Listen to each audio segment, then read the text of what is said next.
પેપરની સ્ટ્રીપ છે બધી. અને આ સ્ટરિંગ સ્ટિક છે, આને હલાવવા માટે આપણે એને યુઝ કરીએ. અને 3 કલર લીધા છે, રેડ, બ્લુ અને યલો. અને 5 કપ લીધા છે. આપણે 5 કપમાં 75 3 કપમાં 75 ml પાણી દેવાનું. 50 ml નું બીકર છે. આપણે એક વાર 50 અને બીજી વાર 25 લેશું.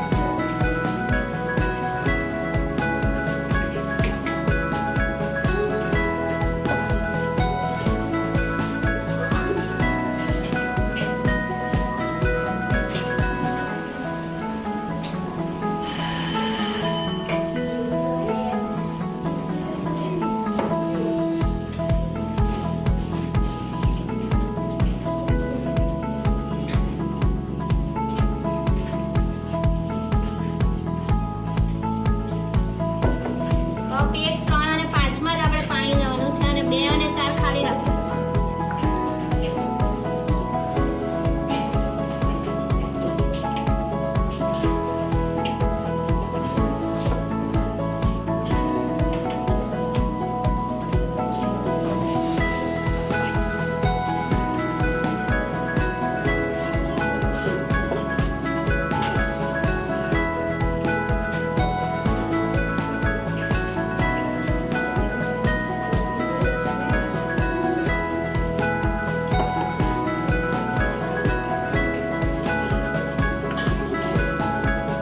ચાલો હવે પહેલા કપમાં છે ને આપણે 2 ડ્રોપ રેડ કલર લેવાનો છે.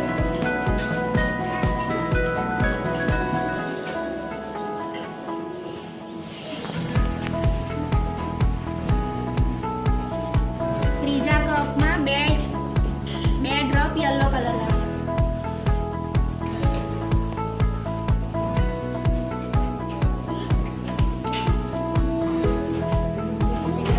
અને 5મા કપમાં 2 ડ્રોપ બ્લુ કલર.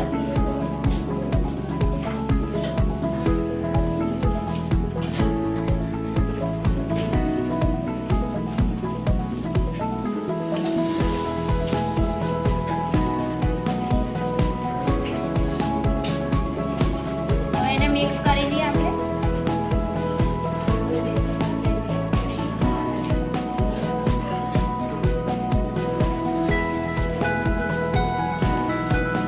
જો 3 કપમાં દેખાય છે ને?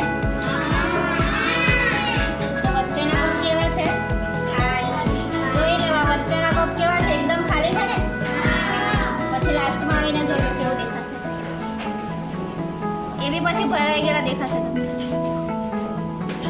હવે આપણે 2 કપની વચ્ચે સ્ટ્રીપ મૂકી. આ છે ને પેપરની સ્ટ્રીપ છે. એને આમ ફોલ્ડ કરીને 2ની વચ્ચે મૂકી. પાણી કેવી રીતે ટ્રાવેલ કરે છે ને એક કપમાંથી બીજા કપમાં એ જોવાનું છે.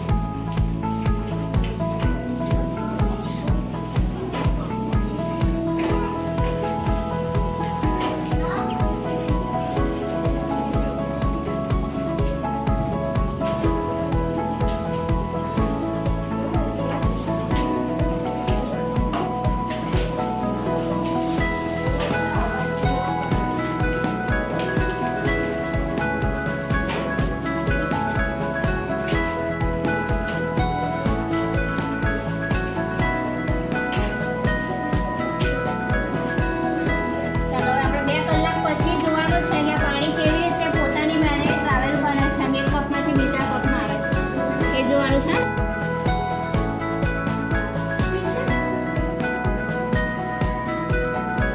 ચાલો બધા આપણે કયા કયા કપ ખાલી લીધેલા હતા?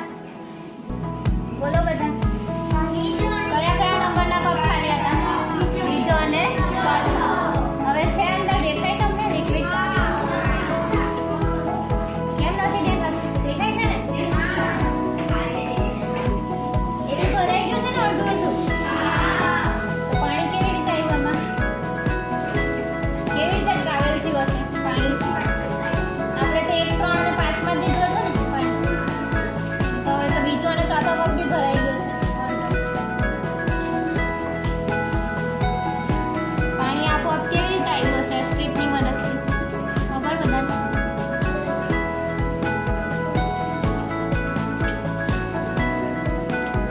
2 કલાક પછી આપણને આ જોવા મળ્યું છે. હવે એના પાછળનું તમને રીઝન કેવું?